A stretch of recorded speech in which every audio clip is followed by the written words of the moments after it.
சகோதரர் பக்த சிங் அவர்களின் ஊழியத்திலிருந்து விடாய் துணிக்கேற்ற வார்த்தைகள். மார்ச் மாதம் 21ஆம் தேதி. நான் உங்களை கற்புள்ள கன்னிகையாக கிறிஸ்து என்னும் ஒரே புருஷனுக்கு ஒப்பு கொடுக்க நியமித்தபடியால் உங்களுக்காக தேவ வைராக்கியம் கொண்டிருக்கிறேன். 2 கொரிந்தியர் புஸ்தகம் 11ஆம் அதிகாரம் 2வது வசனம். ஆட்டுக்குட்டியானவரின் இரத்தத்தினாலே நம் பாவங்கள் மன்னிக்கப்பட்டு புதிய பிறப்பினால் சுத்திகரிக்கப்படுகின்றோம். மேலும் ஆட்டுக்குட்டியின் இரத்தத்தின் மூலம் மட்டுமே எல்லா அசுத்தத்திலிருந்தும் அனுதினமும் சுத்திகரிப்பை பெற முடியும். பிசாசு நம் வாழ்க்கையில் தொடர்ந்து சில அசுத்தங்களை கொண்டு வர முயற்சிக்கின்றான். ஏனென்றால் நாம் மாம்சத்தில் இருக்கும் வரை நமது பழைய சுபாவம் இன்னும் இருக்கும். இந்த பூமியில் நாம் ஒருபோதும் பரிபூர்ணத்தை அடைய முடியாது. ரோமருக்கு நிருபம் 6வது அதிகாரத்தில் பழைய மனிதன் என்று நாம் அழைக்கப்படுகிறதை பார்க்கிறோம். நமது ஜென்ம சுபாவம் என்று நாம் பார்க்கின்றோம். மீண்டுமாக அசுத்தமாகும் ஒரு போக்கு நம்மிடம் இருக்கின்றது. ஆனால் இந்த அசுத்தங்களிலிருந்து நாம் தொடர்ந்து சுத்திகரிக்கப்பட வேண்டும். தீய எண்ணங்களை மனித முயற்சியால் தடுக்க முடியாது. ஜபத்தில் உங்கள் கண்களை மூடியிருந்தாலும் தீய எண்ணங்கள் வருவதை காணலாம். ஜபம் மற்றும் ஆராதனை நேரத்திலோ அல்லது இரவிலோ நம்முடைய தியான நேரத்திலோ இத்தகைய எண்ணங்கள் நுழைவதை நாம் பார்க்கின்றோம். மீண்டுமாக அசுத்தத்தை உருவாக்கும் சில காரியங்களை கேட்கின்றோம். இத்தகைய அசுத்தத்தை மனித முயற்சியால் அகற்ற முடியாது. ஆனால் ஆட்டுக்குட்டியானவரின் இரத்தத்தால் நாம் கழுவப்பட்டு சுத்தமாக இருக்க முடியும். வெளிப்படுத்தின விசேஷம் 19வது அதிகாரம் 8வது வசனத்தில் மணவாட்டியை பற்றி வாசிக்கின்றோம். சுத்தமும் பிரகாசமான மெல்லிய வஸ்திரம் தரித்து கொள்ளும்படி அவளுக்கு அளிக்கப்பட்டது. அந்த மெல்லிய வஸ்திரம் பரிசுத்தவான்களுடைய நீதிகளே. அளிக்கப்பட்டது என்ற வார்த்தை அவளுடைய வாஞ்சை சுத்தமாக இருக்க வேண்டும் என்பதை குறிக்கின்றது. அவளுடைய விசுவாசத்தின் காரணமாக அவளுக்கு அந்த மெல்லிய வஸ்திரம் சுத்தமாகவும் வெண்மையாகவும் கொடுக்கப்பட்டது.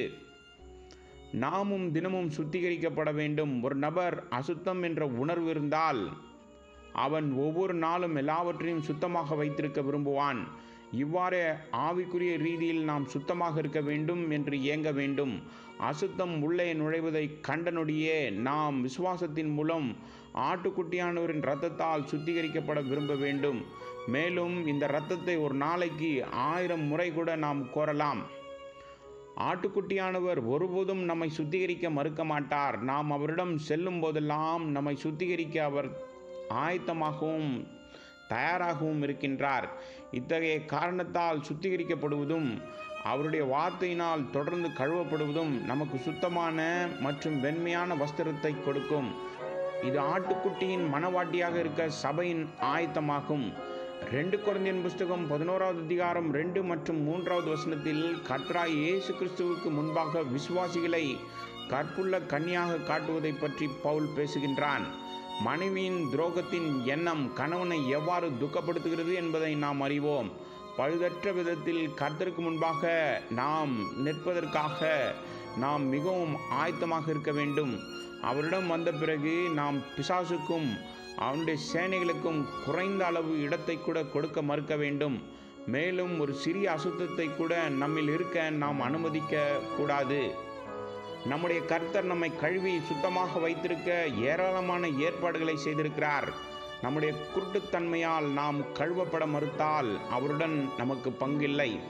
யோவான் சுவிசேஷம் 13வது அதிகாரம் 8வது வசனம். விசுவாசி எந்த அசுத்தத்திற்கும் மிகவும் உணர்வுள்ளவனாக இருக்க வேண்டும்.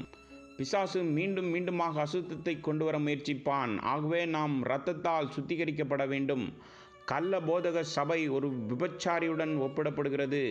பாவத்தில் வாழும் ஒரு பெண் பொய்யான போதக சபையின் பழக்க வழக்கங்கள், தூபம் காட்டுதல் மற்றும் விக்கிரகங்களை வணங்குதல் ஆகியவற்றை ஆவிக்குரிய விபச்சாரம் என்று அழைக்கப்படுகிறதை பார்க்கின்றோம். அநேக கட்டடங்கள் இவைகளால் நிரம்பியிருக்கிறது. இவற்றின் மூலம் பல்வேறு சடங்குகள் மற்றும் நடைமுறைகளின் மூலம் ஆவிக்குரிய விபச்சாரமானது அவர்களால் ஒவ்வொரு நாளும் செய்யப்படுகின்றது. இப்படிப்பட்டவர்களை கர்த்தராய் இயேசு கிறிஸ்துவின் கற்புள்ள கன்னி என்று அழைக்க முடியாது.